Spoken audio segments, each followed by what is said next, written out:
Hello guys, today I'm going to tell you about that lolonsol token. Now before I start the video, let's say my legal disclaimer. This video is only for education purpose. Do your own research for the investing.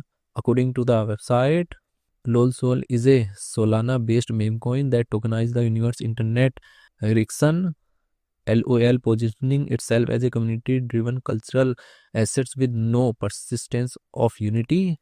Pure meme token. It's aimed to capture the viral energy of the LOL acronym, used billions of times daily as its core value positions. Built on the Solana, leverage the Solana blockchain for fast, low cost transactions. Launched via the popular platform Pump.fun, community driven structure. Features a fixed supply with no transaction taxes, burned liquidity, and a re-announced contract to emphasizes decentralization. LOL token total supply is 992.24 million and circulating supply is also 992.24 million LOL token. LOL token is listed on MEXC, KCX and other exchanges.